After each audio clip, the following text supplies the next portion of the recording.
What is up, everybody? Welcome to another episode of Fluffhammer. Today, it's the time of the Idoneth Deepkin Battletome. As you all know, if you've been following the channel, if you follow me on socials, on Twitter, on Instagram, I'm really big on the Deepkin at the moment. I've spent the last year painting them. Painting time has been like a minimum really through work and having a young family. It's been really difficult. So just kind of continuing with the Deepkin, just keep going.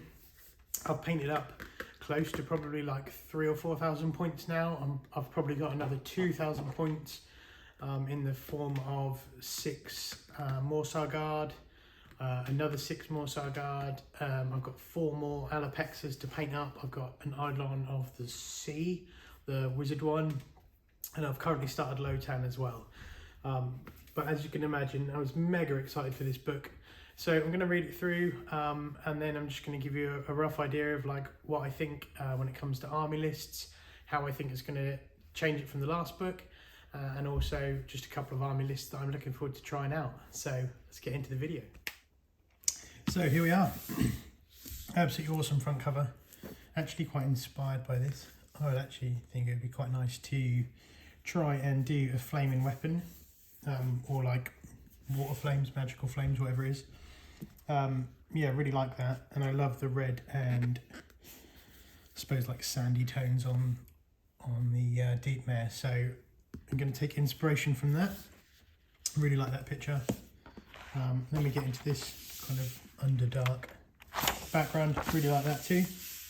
From the depths they come, the merciless Raiders of the sea, the Idoneth Deepkin. Yeah, really nice book. The quality again, I mean, Games Workshop have stepped it up, haven't they? Like, I know people complain these days about the price of books. I absolutely love them. I'd much rather have a hard paperback copy. I love carrying it around the house with me. I love sneaking off and just having 10 minutes with a real book rather than looking at a phone. We're also stuck to our phones these days, aren't we? Like, it's actually nice to just get into a bit of analog instead of digital. So yeah, the pictures here are brilliant. I'd love to be able to do some photography like that for my army. I don't know whether this background stuff here is all photoshopped, the smoky stuff. I don't know whether they use smoke guns or dry ice or something like that. But yeah, would absolutely love to do something like that for my Deepkin. Here's all the background stuff. I won't bore you too much with that. I mean, not that it's boring, totally. Should probably edit that bit out because it is not boring, but I mean, you should read it for yourself and enjoy it. I aren't going to sit here and do Man Reads book 20 pages of background. I'm sure if you want to read this and this is what you're into, then you know, great, enjoy it. I'm going to be reading through it because I really enjoy it, just purely for my own enjoyment, my own hobby, but mainly for me just because I enjoy the match play side of things a bit more. As you can see, there's absolutely tons of background here. It goes into all the exceptional formations where it lays out how the kind of society runs and how everything looks in the battalions and stuff. This bit of artwork is actually quite an old bit of artwork actually. I think it's John Blanche maybe. Yeah, really cool. Really like that. It's a bit more abstract, but yeah, lovely bit of artwork. And this then goes through all the Enclaves, which are actually important when it comes to all of the game as well, because you obviously have your different army lists. It explains a lot about these. I'm not sure how much has changed from the last book with these sections. I remember seeing these bits before in the background. So yeah, we'll have a look at a later date. This just explains the characters, and then the coloured section, as you've probably all seen before. It's got some cool new things in it. So like the Soul Raid wasn't in the original book, obviously, because that was like way pre-release. Yeah, the painting guide's actually quite good. A lot of these are really nice, simple ways to get into painting Deepkin, and a lot of the things they do, especially like these ones now, these, like, what's that, 7 steps? It's pretty damn good actually. You know, that's a lot better than when they used to just do the 1, 2, 3 step kind of thing. So definitely can't complain about those too much. Let's get into the... here we go. So now we're getting into the meat of it. We're into... So this is the standard pages in all of the books where it just goes through allegiance, abilities and battle traits. Then we get into Enclaves. So we've got the Ironrack, the Nautilar, the Morfan, Foithan, Domhain and Briondar. I'm not sure if they're all correctly pronounced, but that's what I'm going to call them from now on, because in my Norfolk country accent, that's how I say them. So enjoy that. All of the Idoneth Deepkin army units in your army gain the keyword of the sub-faction you picked, and you can use the allegiance abilities for that sub-faction. If a unit has a different sub-faction keyword on its war scroll, it cannot gain another. So I haven't double checked this, but just for an example, say Voltanos has Ironrack keyword.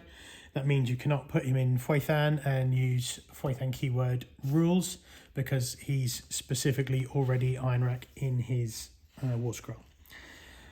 Next up to the Tides of Death table. First turn, battle round, Idoneth Deepkin units are treated as being in cover. So that's remained exactly the same, which I think is great. Flood Tide, friendly units can run and still shoot or charge in the same turn. Again, that's remained the same. High Tide, the one everyone complains about. In this battle round, the strike's first effect, core rules, applies to friendly Idoneth Deepkin units.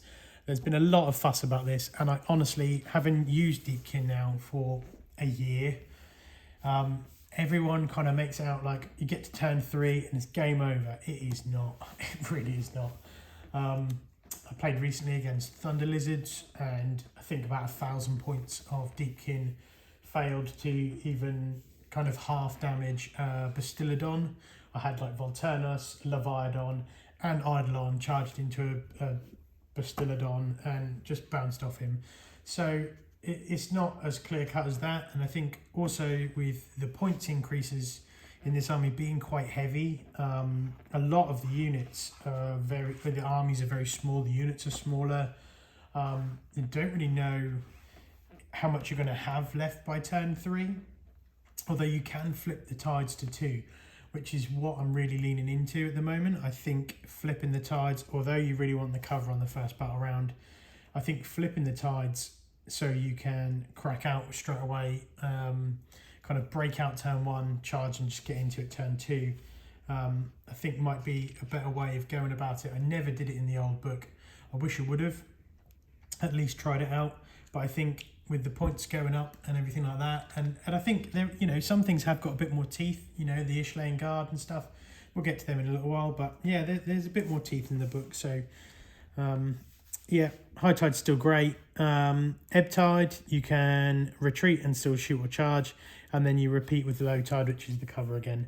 So that has stayed exactly the same as far as I'm aware. I don't even think there's any rewording here, so that's all exactly as it was.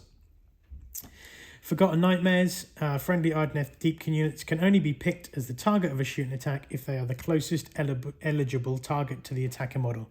That has stayed, that is great, especially at the moment. It's very counter meta with everyone being shooting heavy. Yeah, perfect, really enjoy that. Next one, we've got the Ishan Rituals, which aren't new, but are completely rewritten, and they needed to be completely rewritten because they were almost unusable in the last edition. I don't think anyone ever saw anyone use them. I most certainly didn't bother using them. They were so complicated about, like, you have to stand next to another Ishran character, and while you're standing next to another Ishran character, you then have to stand next to a Gloom Tide, and then if you're standing next to 2 Ishran characters, you get another +1, and you had to roll like some stupid number, like a 12 on 2d6 or something, so you needed to get all the bonuses. Oh, it was such a hassle. No one ever bothered. You probably don't know anyone who's ever even used one. These, however, much better. The first battle round, after the players have received their starting command points, but before the start of the first turn, if your army includes any Ishran units, which I reckon most will, you can pick one of the following rituals to influence the Ethersea during the battle. So the first one is Idoneth units that are affected by Low Tide cannot be picked as the target of a shooting attack unless the attacking model is within 12 of that unit. That could be really strong when you mix it with Forgotten Nightmares. So if you put a unit of anything at the front, and unless the enemy is within 12 of them, they can't shoot them. And if they're the closest target, then that just writes off shooting for a whole army. So yeah, that's really good. Really rate that. Next up is Ritual of the Surging Stream. Add 1 to run rolls and charge rolls for friendly Idoneth Deepkin units that are affected by the Flood Tide ability. So Flood Tide is run and shoot or charge. So yeah, it's not amazing, to be honest. This army is so quick, like with the Thralls moving 6, Reavers moving 8, and then obviously your Eels and your Alopexis and stuff moving 14 odd. It's all right, but you know, I don't think it's going to be used by everyone. I suppose the only good thing is the +1 with charge rolls. So when you come on if you come on with a Soul Scryer, you can add your +1 to charge rolls, which is cool. So you can come on, you have to be 9 away, you get +3 for being within 6 or whatever the Soul Scryer, and then an additional +1. So that kind of mitigates a little bit your the fact that you're no longer getting the reroll charges on their War Scroll. Next up is Ritual of the Deep Sight. So friendly Namati units that are affected by High Tide, which is the round 3, have a ward of 5+. That is really good. That is absolutely awesome, to be fair. Especially if you're running hordes. Like if you're planning to run, 20 Reavers, 40 Thralls, 220s of Thralls or something, I think that one's excellent. I still think the first one you pick every time is the Creeping Mist, unless you're playing against something like, I don't know, Ogres or most death factions where there's no shooting. If you're playing against Nighthaunt, you would not take that one. Obviously there's no shooting, and the shooting they do have now coming doesn't seem like it's going to cause you too many problems anyway. And then the other one is the Spiteful Riptide. So before a friendly Idoneth Deepkin unit is affected by the Ebb Tide ability retreats, roll a dice for each enemy unit within 3. On a 4+, they suffer D3 mortal wounds. That is actually quite good as well. It's only when you're in Ebb Tide, so battle round 4. I'm not really sure. Well, I suppose battle round 4 you could be retreating off to get some objectives and stuff, so it could be good. But I still think, in order, Ritual of the Creeping Mist is going to be everyone's first pick. And then you're going to go into Deep Sight, which is the 5+ ward, then into the Spiteful Riptide, and then Surging Stream is probably going to be the one you see the least often. Then we get into the traits and stuff. So we've got Born from Agony. At the end of the Battle Shock phase, on a 6, you heal all wounds allocated to this general. This is for Achilleans only. So Achillean characters are the Achillean King, obviously, and the Achillean Thrall Master, if for some reason you choose to make a Thrall Master your general. Next one, Lord of Storm and Sea. You do not take Battle Shock tests for friendly Deepkin units wholly within 12 of this general. That is awesome. Having used Deepkin, and especially having used Deepkin now with an emphasis on Thralls and Reavers, who have terrible bravery, if you're going to be using reinforced units, 20s, 30s, that is awesome. And that is kind of mainly the reason I think you will see some Thrall Masters being generals if you don't take a king. Unstoppable Fury. While this general is affected by High Tide ability, each enemy unit within 3 of them during the combat phase add 2 to the attacks characteristic of their melee weapon until the end of that phase. So this is what being affectionately referred to as the Killer King. So you pile him in, and you make sure with that charge, with your big movement, your big charge, that you clip 1, 2, 3 units, a character and 2 units, something like that. And then you're adding 2 to the attacks characteristics of their melee weapons, so per unit. So that's +6 attacks. And you can do some serious murder with that. That is going to be really, really strong. Next one is the command traits of the Ishran heroes. So this is your Soul Scryers, Soul Renders, Tidecaster, and maybe one more. But yeah, this is your Ishran. Hunter of Souls. If the general is in 3 of an enemy hero or enemy unit champion, you can roll a dice on a 3+, that enemy hero or unit champion suffers D3 mortal wounds. Yeah, you might see it. It's alright. Yeah, it's just alright. Next one up is Merciless Raider. Unmodified hit roll of an attack made by this general is a 6. That attack automatically wounds the target. Do not make a wound roll. I don't think you're ever going to see this, like especially on Ishran characters. So you've got like a Soul Scryer who's got a little staff. You've got the Tidecaster who's got a little staff. And then you've got the Soul Render who is okay in a fight, but I really don't think you're ever going to see that. There's no need for it. And then Teaching of the Ter Scroll. If this general is on the battlefield at the start of the first battle round, before priority is determined, you can declare that the Tides of Death table will be reversed for your army. If you do so, Ebb Tide applies in the first battle round, High Tide applies in the second, and so on. That one is going to be popular. I really see us seeing a lot of that. And like I said, especially with you now, the leaning towards taking big units of Thralls, leaning towards taking 6, 9 Sharks, which are absolutely awesome. You can get in turn 2, no problem. You can be board edge to board edge almost turn 2. You know, you move, run for turn 1 or move and shoot turn 1. And then you're going again. You're almost covering the whole distance of the board, especially with the reduced board size. So I think turn 2 high tides are going to be a popular thing. Next up, we've got the traits of the Eidolons. So we've got Ancient Pride. If an unmodified hit roll for an attack made with a melee weapon that targets this general is a 1 or a 2, that attack fails and the attack sequence ends. Yeah, again, it's a bit weird really. Like if the attack roll is a 1, 1s always fail. So that does nothing. If the hit roll is a 2, the attack fails. So, okay, like maybe there's 3 things in the game that hit on a 2+, 4 things in the game that hit on a 2+.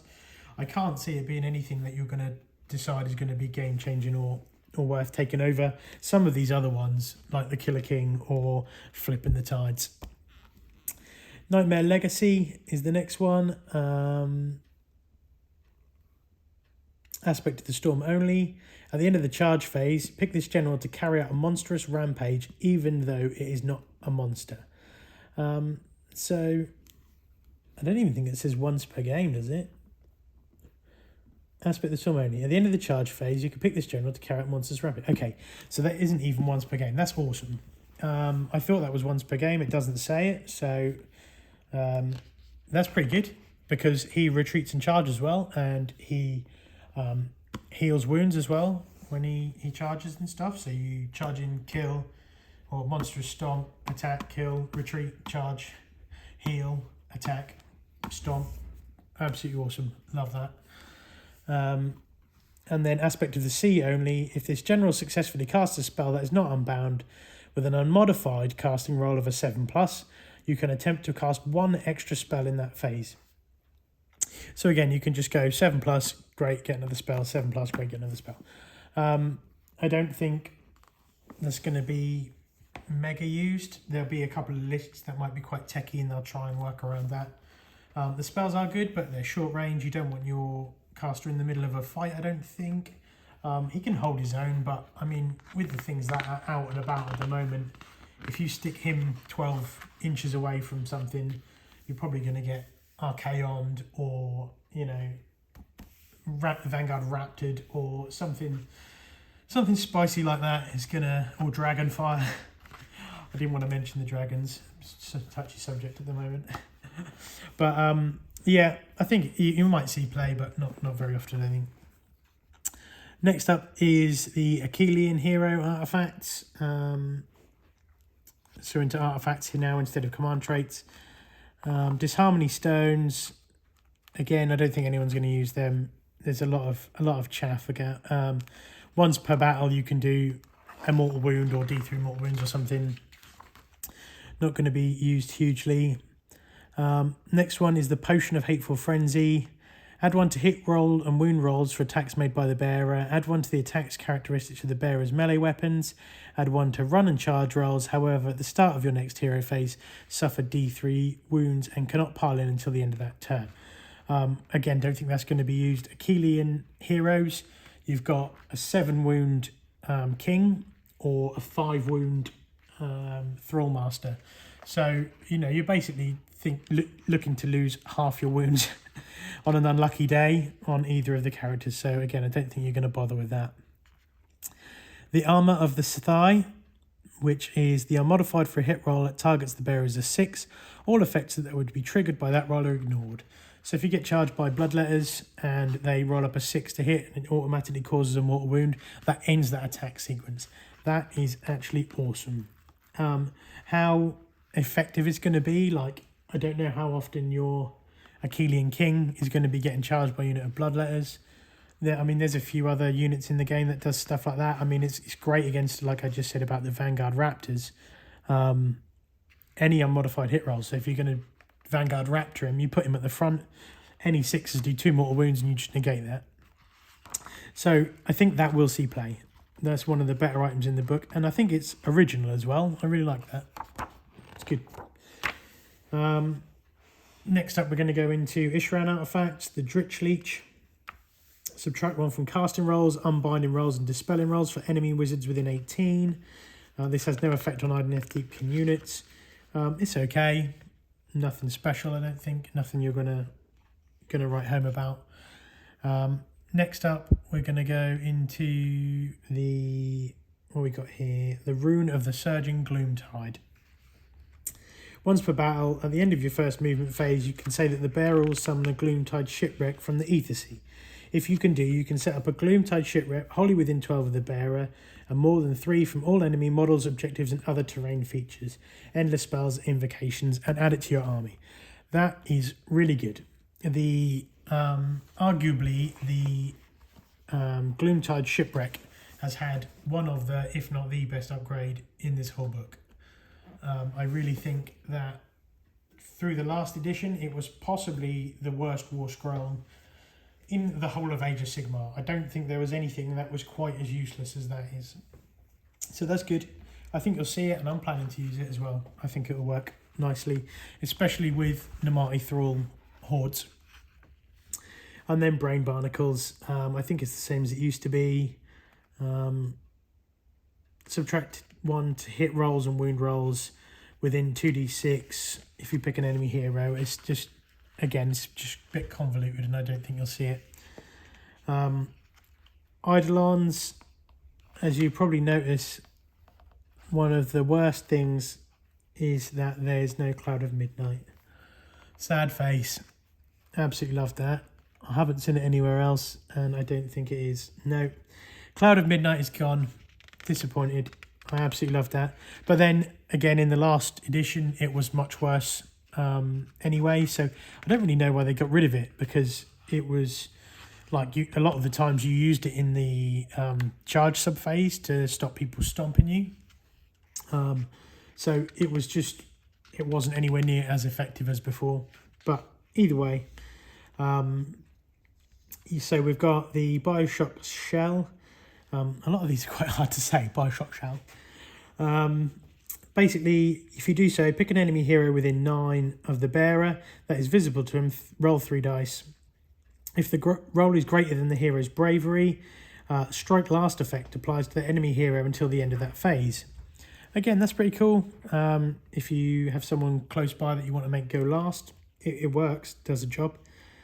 And then the Wall Shell, once per battle, at the start of the combat phase, you can say the bearer will unleash the power of the Wall Shell. If you do, until the end of that phase, the unmodified hit roll for an attack made with the melee weapon that targets the bearer is a 1 or a 2. That attack fails. So the same as the one on the last page. A bit weird to double it up like that. I don't know. I don't want to say the word lazy, but it feels lazy.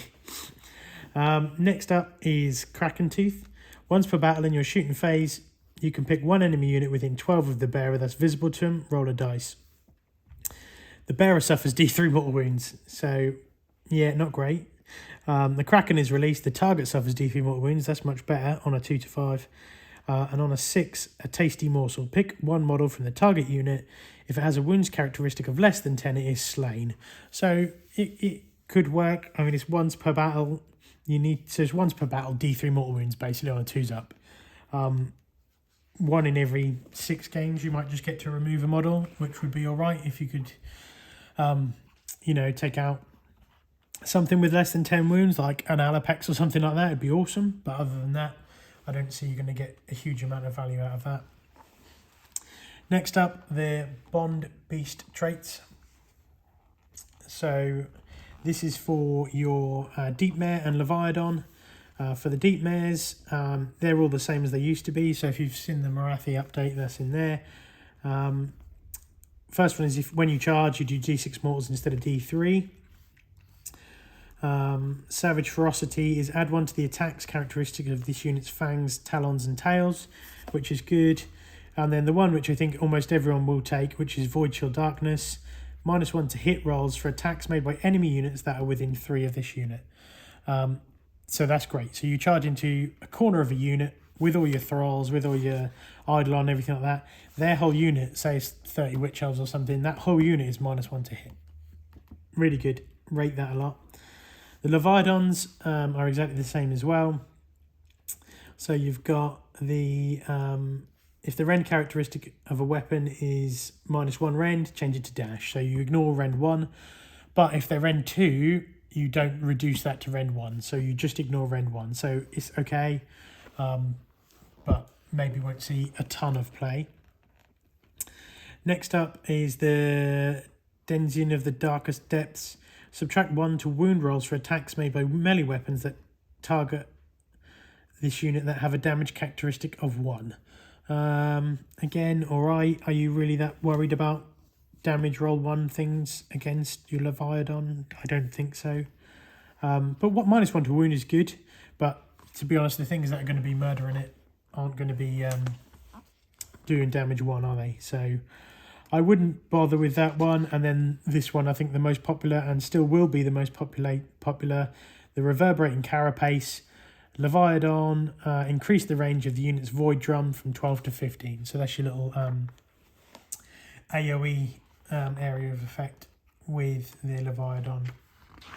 Just increased by 3 inches, which I think is good. The Law of the Deeps have trimmed down quite a lot. I think there used to be 6 spells, there's now only 4. Steed of Tides, pick a hero that's not a monster. Put him anywhere on the battlefield more than 9 as a setup. So yes, it's a teleport for a single hero. It's okay. I don't really see... I suppose you could throw a king across the board maybe if you wanted to then try and do a 9-inch charge. It's okay, I suppose, to just if you want to nick an objective. If people have moved off the objective and you want to just jump in behind or something, it works. So you might see it. Counter current, pick an enemy unit within range and visible until your next hero phase, half run rolls and charge rolls. So again, that's pretty good. A lot of people were saying that, oh, it's run and charge, it's not move, run and charge, so you aren't too fussed about the using that. But then, I don't know if anyone's played against Khorne Demon Prince who halves your charge rolls, and that is a nightmare. So, yeah, I think that'll see use. Pressure of the Deep, pick an enemy model within 12, casting value of 7.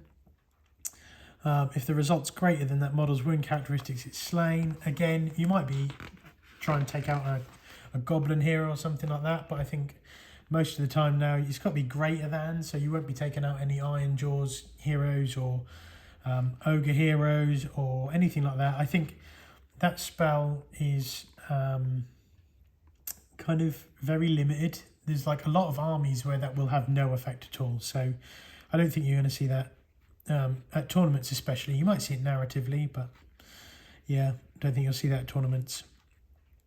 Arcane Corresion is a spell that has a casting value of 6 and a range of 12. Pick an enemy unit, visible to the caster, worsen the rend of that unit's melee weapon by 1 until your next hero phase. So you could double that up with the Leviathan. So rend 2, cast the spell, you're rend 1.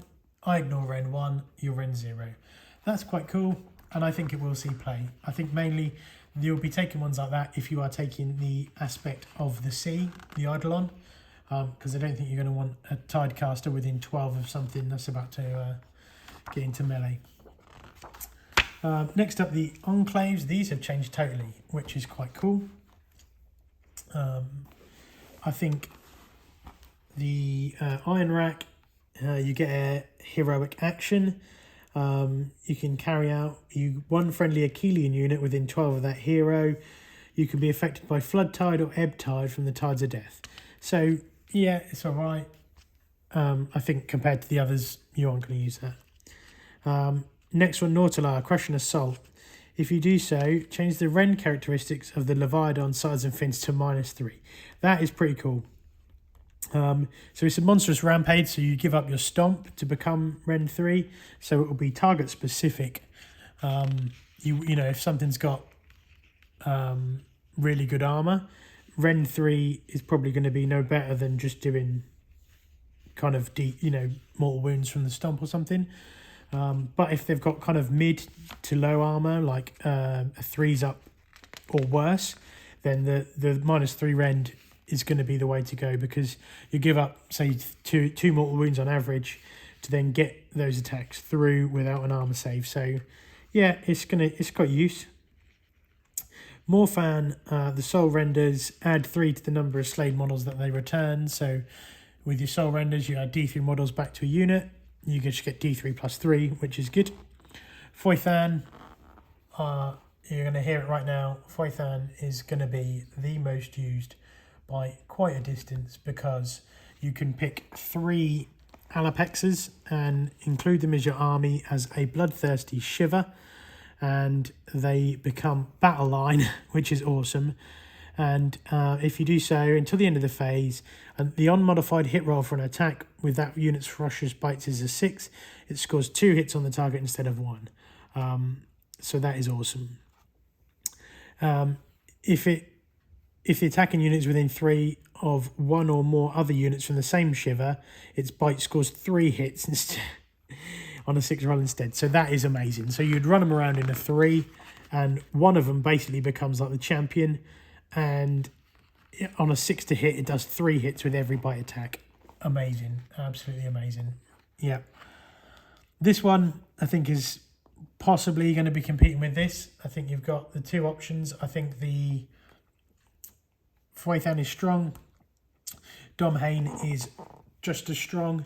Basically, Nomati units, you can charge in, complete your attacks. If you've killed the unit, if there's no other enemy models within 3, you can then charge and attack again. That is awesome. I think you're going to get it used all the time. Really rate it. Yeah, definitely think you're going to see that being used quite a lot. So, yeah. And then the last one is the Briomdar, and they get the Supreme Soul Scryer. So you can take a 3rd unit with your Soul Scryers, and you can deploy them within 12 of the Soul Scryer and more than 9 from the enemy. So, yeah, I don't know if Soul Scryers are going to be anywhere near as popular as they used to be, but it's still, you know, still all right. Here's all the Path to Glory stuff. I've never played it. I probably would like to if I had a bit more time. Some quests, bits and pieces, name generators, stuff like that. All really nice. And then we're into the meat of the book, really. I think there's been quite a few points changes, but most of the units are very, very similar to what they were in the Marathi update. There's been a few changes into the wording. So, Drenched with Hate, add +1 to wound rolls for attacks made with melee weapons. So that used to be to all weapons, so you could do it with the spears and bows and stuff. You can't anymore, but again, yeah, not too bad. I think everything else with this dude is exactly the same. The sea has gone down a few points, but again, not really changed the war scroll from the last book. I think the sea will see some play. Lots of sea will see some play. But I still think the storm is going to be your priority, with, you know, just wanting to get into combat. The sea will be useful for like techie builds, but I don't think the magic isn't good enough, and there's not enough bonuses. You will come unstuck against certain armies. There'll be things like Zinch or, you know, even like certain Arcane builds or Techless, anything like that, even Marathi to an extent, and you will just come undone because you just won't cast a spell all game. Oh, and Seraphon. Seraphon are the counterplay for everything. Next up, we've got Voltanos. Again, very, very similar to how he was.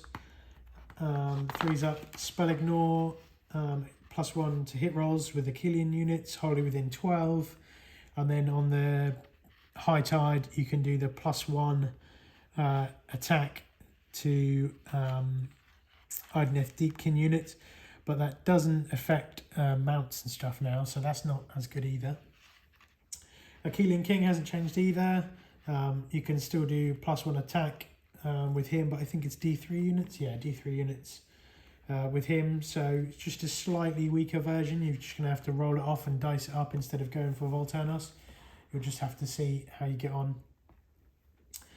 Here's a few less points, but yeah, I think Achillean Kings will be popular. The War Scroll's good. Tidecasters, they've gone up in points, but they are great. I think there's a way here. Here we go. Master of the Ethersea. Units with this ability are part of your army. You can pick 2 Ishran rituals, which is great. You want the 2 Ishran rituals, I think, which is why I think the Tidecaster for 150 points you're going to see in an awful lot of lists, because just for that ability, it's worth having the 2 rituals. If you're running things like Namati Hordes, you won't see it maybe as much in lists where you're running a lot of sharks and things, because they're not always as good for that. But if you're taking a lot of Namati, he'll be in. Lotan, massive points jump, and he basically gets a ritual. You can pick a ritual until your next hero phase. You can pick unit you pick. So it's just pick 1 unit to be affected by a ritual, which is okay. I suppose it's better than nothing. And then he adds the +1 to wound rolls for melee weapons, wholly within 12, like the Eidolon does. But obviously bear in mind the Eidolon's range is bigger, the Eidolon's base is bigger, and the Eidolon is going to want to be in the middle of the fight more. So Lotan for me, I know he's in a lot of lists, but Lotan for me, not as much, I don't think. Soulscry, again, like I said, I don't think he's going to be anywhere near as popular as he was, but I think there's still utility there. I think there's army lists with lots of Thralls, Reavers, where sometimes, especially in the new battle plans, you have the kind of end-to-end deployments where you're running the board lengthways.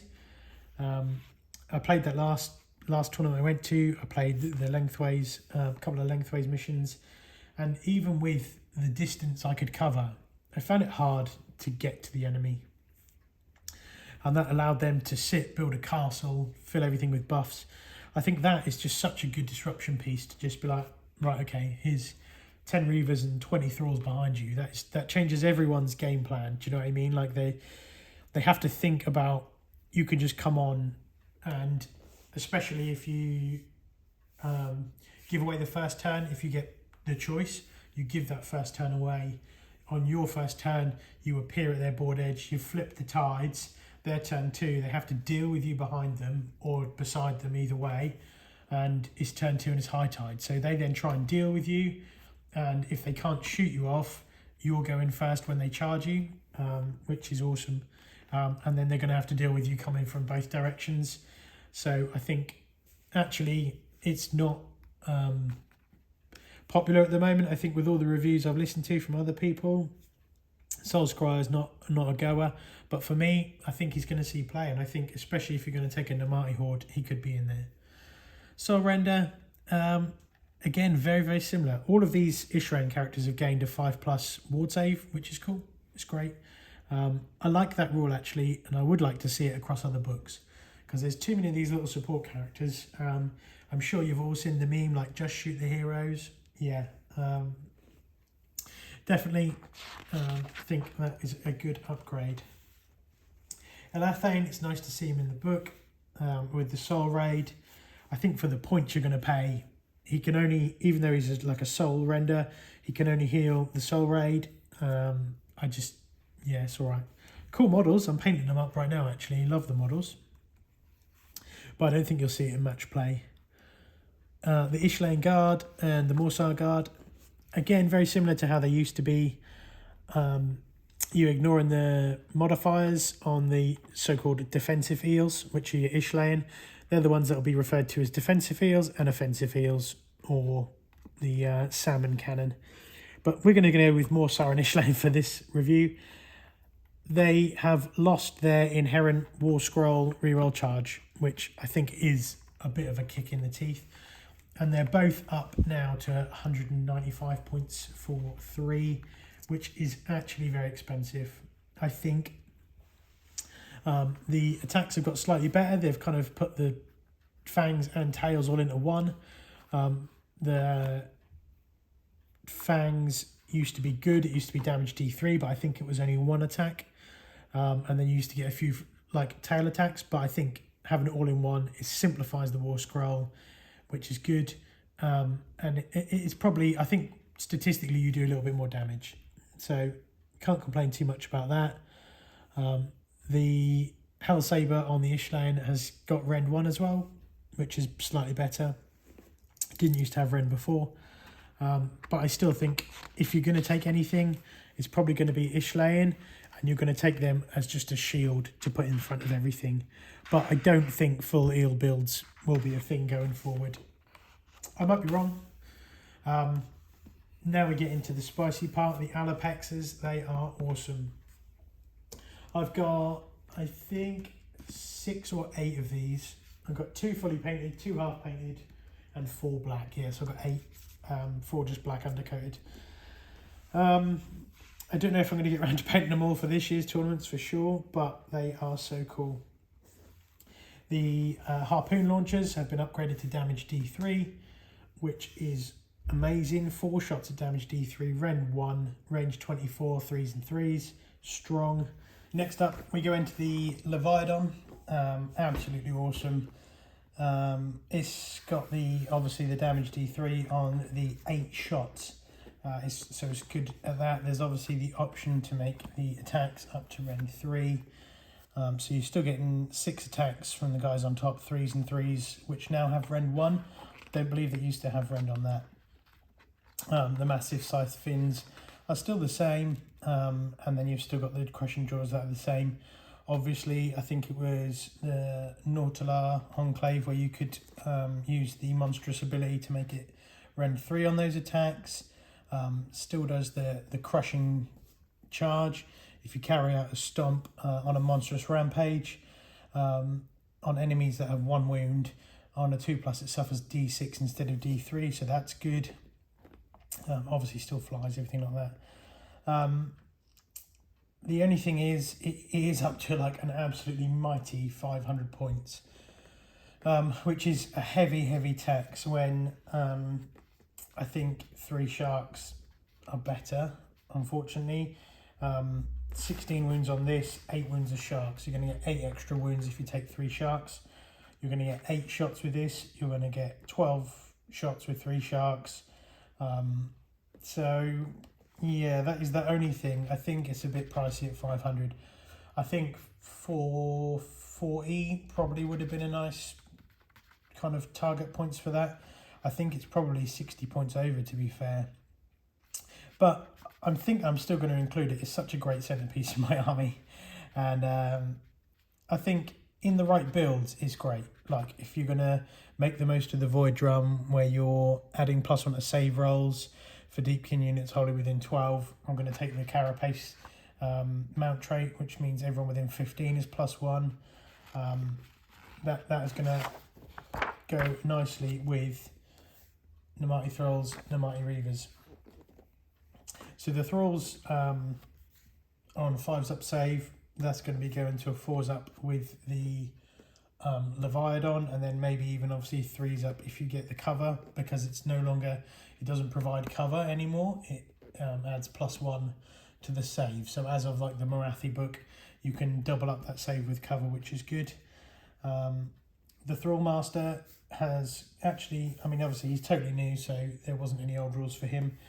But really good kind of attacks, 5 attacks, 3s, 3s, Ren 1, damage 2. And then just 2 attacks, 3s and 4s, no Ren, damage 1 from the little eel thing with him. But these are good. This is the Achillean fighting stance. And basically, at the start of your combat phase, you must pick one of the following stances to use.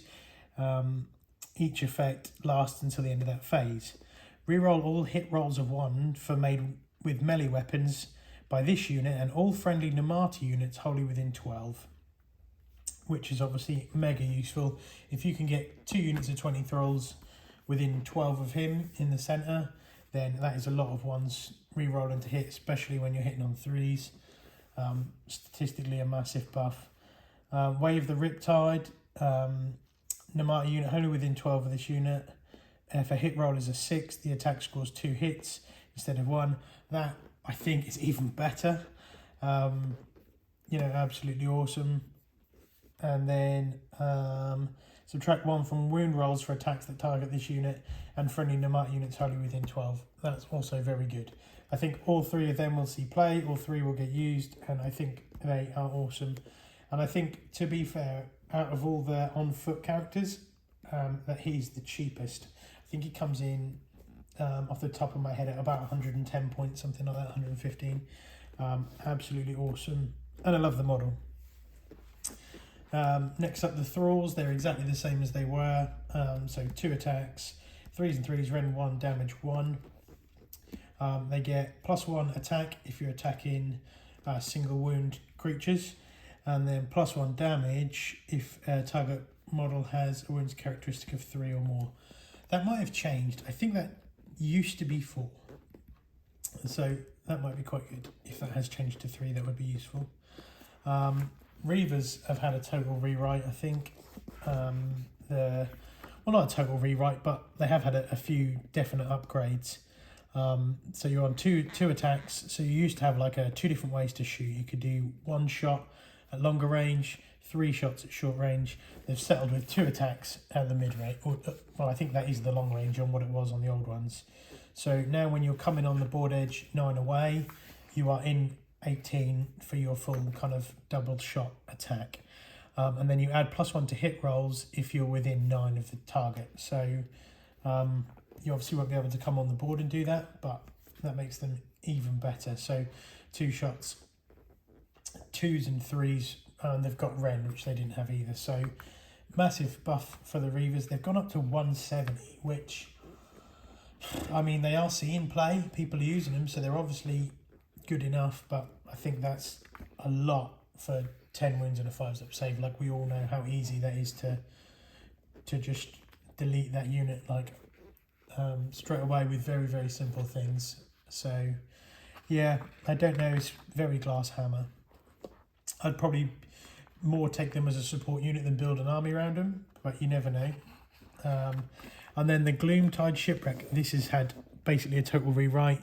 It's got your setup there, which is fine.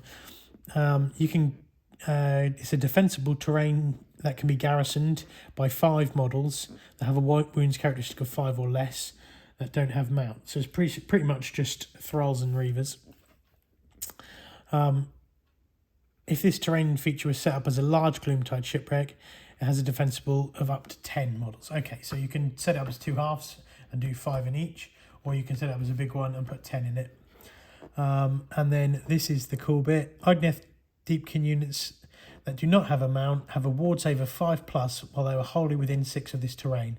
If a unit does not have the Idoneth Deepkin keyword, is within 3 of this terrain. So basically, you will get it from shooting, but you won't get it in combat if the enemy is within 3 of this terrain feature. So it's actually really clever. What you can do is you can set your models up wholly within 6. So you can set them 4 inches in front of the Gloomtide. They charge you, unless they wrap round, you will still be getting your ward save because they won't be within 3 of the feature. So that's actually a a little cheeky thing you can do. So there is ways for your opponent to work around if they wrap around or anything, but something to bear in mind, you can use your Gloom tides really well now. And if you're going to ally that with Namati and stuff as well, that is a good idea. So there we go, we're at the end of the book. We've got the points for the current kind of time. You obviously got the Alopexis, which are battle line in Foythan, and then you also have the Levidon, which you can do battle line in a Nautilar army. So you do have the option of doing like double or triple Levidon and using it as your battle line, which is pretty cool. But for me, I'm not sure that is going to be totally viable. I think you're going to struggle to capture objectives and stuff. So anyway, into what I think I'm going to start this tournament season with. It's going to be Allegiance, Idoneth Deepkin, obviously. I'm going to go with Dom Hain. I've picked a guy around just for the sake of it, just so there's one picked. Grand strategy, hold the line, so it's going to be keeping your battle line alive. Tidecaster as the general. Teachings of the Tur Scroll, so I can flip the tides. Rune of the Surging Gloom Tide, so I can bring on another Gloom Tide. And then spell and Thrall Master, 20 Thralls, 20 Reavers, 2 Alopexis and a Levidon, and the Burning Head spell. That brings me in at 1970, so I'm gone a little bit under. Hopefully you're going to nick a cheeky triumph or something. And basically the whole plan will be to set up a nice block, 60 or 20 Reavers, 40 Thralls around that Levidon to get the save, and flip the tides, put the Gloom Tide Shipwreck in there as well to give everyone a 5s up, and then I can also summon the Gloom Tide from the Tidecaster, so chuck one ahead to give me a massive bubble. So if I'm going to go Gloom Tide and then 12 inches away another Gloom Tide, that's then going to generate a massive bubble of kind of 6 forward, 6 backward, 6 forward, 6 back. So you're going to have 12, 24, almost 24-inch bubble of a 5+ ward save for all those Reavers and Thralls. So hopefully I'll be able to advance, hold station with everyone basically getting kind of 4s or 3s up save, and then being able to jump again and hopefully kind of get into the enemy whilst everyone has still got a nice save bubble. I'm a bit gutted I can't get the aspect of the storm in this list. It's just, I think the other option would be to drop the 20 Reavers and then split the Namati Thralls into a 20 and 2 10s, and that would get me the aspect of the storm. But that is then quite an elite small army. So that is one thing I've been playing around with. The other thing I've been playing around with is the Foythan, where you use the Bloodthirsty Shiver, so the 3 Alopexis as your battle lines. And that would basically end up with, I think it was a Soul Scryer, so I can come on the board edge, and then something like six of the Alopexis in 2 shivers, and then the Levidon as well. So then you're working out that you've got an absolutely ridiculous amount of shots. It's going to be like 6, 12, 18, 24, 32 shots at Rend 1 damage D3, which is a serious amount of shooting output. And then you can get into everyone as well, especially being able to bring on some Alopexis behind from the board edge. You could bring 4 on like or board edge side in your opponent's face, which would be pretty cool. So yeah, there we go, that's the book. Like I said, if you want to read the background, I'm sure there's some lovely stuff in there. I'm definitely going to have a read of it myself. I think the book overall, I mean, I think they're worth the money. I love it. You know, I enjoy the quality. The books are definitely, even all the quality of the pictures, everything like this is fantastic. The points for the Deepkin, I think, personally, after using them last year, I think my list from last year has gone up to like 2,800. So I do think they are you know, getting up there. I know everything's gone up in points, and you know, Nurgle, some units have gone up 50 points, so fair play. Like, it is just bringing everything in line, and I think overall that is a conscious effort from Games Workshop to make the game run a bit quicker, which I like more. I think personally I'd rather have less models. I didn't like when we had the Horde meta, when there was like people with 120 Fire Slayers. I think that just got a bit much. I much prefer Age of Sigmar in the kind of 30 to 50 model range. That's the kind of sweet spot, I think, for most armies. So yeah, I think overall it's good. I think the updates, we've had some winners, some losers. I think you'll see a lot less of the Levidon. It became a massive pinpoint for the army, but I don't know as if you will see many. Alopexis are going to be everywhere. Everyone who's got Morsar Eels, I think unfortunately they're going to be at least another year in the box. They might, I mean, I think they're probably playable at 160 maybe now, 150, 160. But with this new gentle approach to General's Handbooks, I can't see them coming down more than 10, 15 points in a go. So you might have to be 2 handbooks away from using some Morsar. I mean, not saying you can't use them, obviously, you know, narratively or whatever. And even competitively, there is space for a unit of 3 or maybe 1 unit of 6 in a list. But I just don't think they're the competitive choice for now. But anyway, I hope you enjoyed the review of the Battletome. I very much enjoyed it. Fantastic book. And I'll see you in the next one.